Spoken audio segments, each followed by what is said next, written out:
చుట్టూ ఆంధ్రప్రదేశ్ రాజకీయం తిరుగుతోంది. ఆంధ్రప్రదేశ్ రాష్ట్ర ప్రభుత్వం తీసుకొచ్చినటువంటి ల్యాండ్ టైటిలింగ్ యాక్ట్ పైన పెద్ద ఎత్తున టీడీపీ కూటమి ప్రచారం చేస్తోంది. ఈరోజు ఆంధ్రప్రదేశ్లో ఉన్న పత్రికల్లో మొదటి పేజీ అడ్వర్టైజ్మెంట్ మీ భూమి మీది కాదు అని.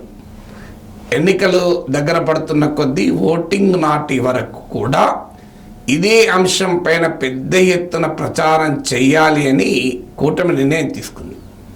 అయితే ఇందులో ఎందుకు నిర్ణయం తీసుకుంది అంటే సహజంగానే భూమి ఆస్తి పోతుంది అంటే భయం ఎవరికైనా. ఎందుకంటే మీరు మోడీ కూడా మీ మంగళసూత్రాలను తీసుకెళ్ళి పంచుతారు, మీ ఆస్తి పంచుతారు, మీ పొలం పంచుతారు, మీ భూమి పంచుతారు అని కాంగ్రెస్ మేనిఫెస్టో పైన పెద్ద ఎత్తున క్యాంపెయిన్ చేశారు.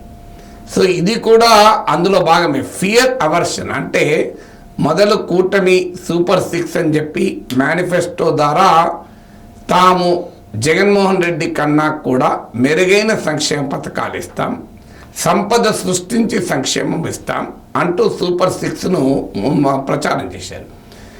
ఆ తర్వాత ఈ భూ హక్కుల చట్టం చుట్టూ ప్రచారం జరుగుతోంది. ఇప్పుడు సూపర్ 6 కూడా పక్కకు పోయింది. కారణం ఏంటంటే సైకాలజీలో ఒక థియరీ ఉంది. ఎప్పుడు కూడా ఒక పొటెన్షియల్ గెయిన్ కన్నా కూడా ఒక ఫియర్, ఒకటి పోతుంది అన్న భయానికి ఎక్కువగా ప్రజలు రియాక్ట్ అవుతారు. తమకు ఒక ప్రయోజనం కలుగుతుంది అన్న దాని పట్ల ఆకర్షణ కన్నా తమకు ఒకటి పోతుంది అన్న భయం ఎక్కువగా ప్రజల్ని అట్రాక్ట్ చేస్తుంది. అందువల్ల ఈ సైకాలజీ థియరీని కూటమి ప్రయోగిస్తోంది.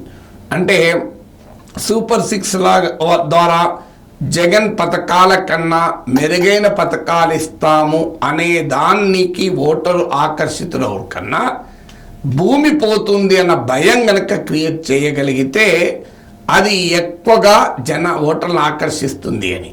కానీ ఆశ్చర్యం ఏంటంటే అసెంబ్లీలో తెలుగుదేశం పార్టీ సభ్యుడు కేశవ్ మాట్లాడింది మీరు చూడండి ఇప్పుడు ఈ వీడియోలో.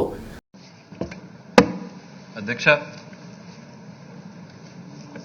బిల్లు తప్పకుండా ఒక పాజిటివ్ డైరెక్షన్లో వెళ్ళేటువంటి బిల్లు అధ్యక్ష. తప్పకుండా ఈ బిల్లును మేము ఆమోదిస్తున్నాం. అయితే మంత్రి గారు చెప్పినట్టు వారు లక్ష్యాల్ని చాలా స్పష్టంగా చెప్పారు అధ్యక్ష. ఇవాళ భూమి కొనాలంటే భయపడేటువంటి పరిస్థితులు ఉన్నాయి. అది నిజమైనటువంటి టైటిల్, డిస్ప్యూటెడ్ టైటిల్ అనేటువంటిది. ఈ పరిస్థితుల్లో ఈ బిల్లు రావాల్సినటువంటి అవసరం ఉందనేటువంటిది భారతదేశ ప్రభుత్వం కూడా గుర్తించింది అధ్యక్ష. ఇది నీడ్ ఆఫ్ ది అవర్.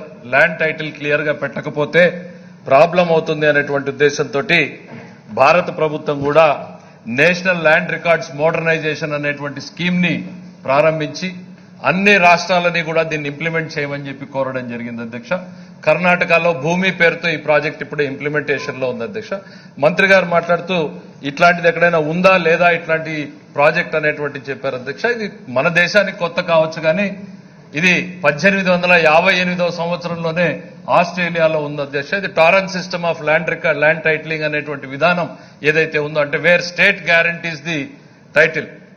ఇది దాదాపు 150 సంవత్సరాల క్రితమే ఆస్ట్రేలియాలో ఉంది. దాని తర్వాత చాలా దేశాలు దీన్ని ఇంప్లిమెంట్ చేశాయి. మన దేశంలో కూడా రాజస్థాన్ లో 2016లో ల్యాండ్ టైటిల్ యాక్ట్, ఇదే యాక్ట్ దాదాపు సిమిలర్ గా ఉన్నటువంటి యాక్ట్ ని రాజస్థాన్ కూడా పాస్ చేసింది అధ్యక్ష. ప్రాక్టికల్ గా ఇంప్లిమెంటేషన్ లేక ఇంకా వాళ్ళు కూడా పోయినట్టుగా కనపడడం లేదు అధ్యక్ష. ఆశయాలు మాత్రం చాలా గొప్ప ఆశయాలు అధ్యక్ష.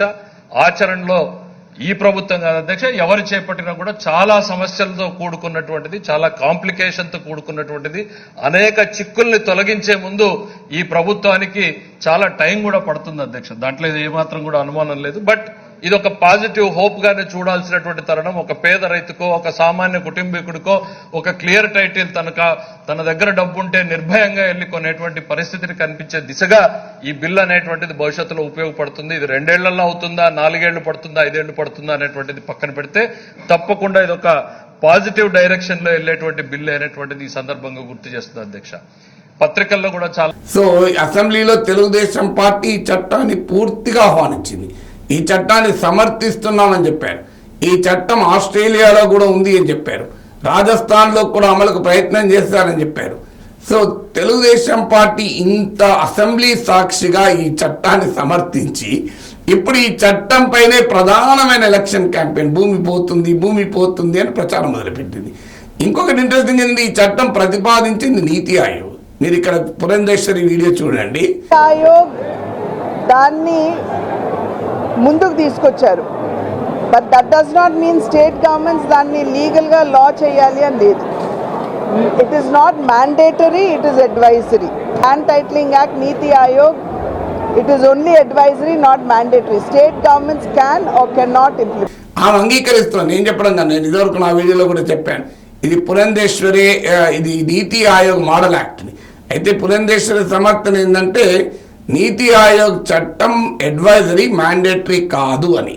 అంటే రాష్ట్ర ప్రభుత్వం దీన్ని అమలు చేయాల్సిన అవసరం లేదని. కానీ పురంధేశ్వరి భారతీయ జనతా పార్టీ నాయకురాలు. ఇప్పుడు తెలుగుదేశం పార్టీ చెప్తున్నట్లు ప్రజల భూముల్ని లాక్కొని భూముల్ని కొల్లగొట్టేటువంటి చట్టం నీతి ఆయోగ్ ఎందుకు ప్రతిపాదించింది? అందువల్ల ఆ నీతి ఆయోగ్ ప్రతిపాదించిన జగన్మోహన్ రెడ్డి ఎందుకు అమలు చేశారన్నది ఇంకో ప్రశ్న. కానీ మొదలగు నీతి ఆయోగ్ ఈ రకంగా ప్రజల భూముల్ని కొల్లగొట్టేటువంటి పనికిమాల చట్టాన్ని ఎందుకు ప్రతిపాదించింది? మోడీ ప్రభుత్వం ఈ రకమైన ప్రజల భూముల్ని తీసుకునేటువంటి చట్టాన్ని ఎందుకు తెచ్చింది? ఎందుకు రాష్ట్రాలకు రికమెండ్ చేసింది అనే ప్రశ్నకు బీజేపీ రాష్ట్ర అధ్యక్షురాలు సమాధానం చెప్పాలి. అందుకే నేను ఇదివరకున్న వీడియోలో కూడా అడిగాను, మోడీ ఈ చట్టాన్ని రద్దు చేస్తాడా? నీతి ఆయోగ్ మోడల్ యాక్ట్ను వెనక్కి తీసుకుంటాడా?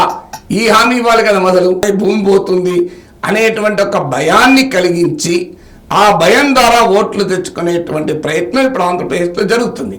తెలుగుదేశం పార్టీ ఆన్సర్ చేయాల్సింటే మరి ఇలాంటి చట్టం అంటే ప్రజల భూముల్ని జగన్మోహన్ రెడ్డి కొల్లగొట్టేటువంటి చట్టాన్ని మీరు అసెంబ్లీలో ఎందుకు సమర్థించారు? ఎందుకు భారతీయ జనతా పార్టీ చెప్పాల్సింది నీతి ఆయోగ్ ఇలాంటి చట్టాన్ని ఎందుకు రికమెండ్ చేసింది? ఈ ప్రశ్నలకైతే సమాధానం ఉండాలి కదా.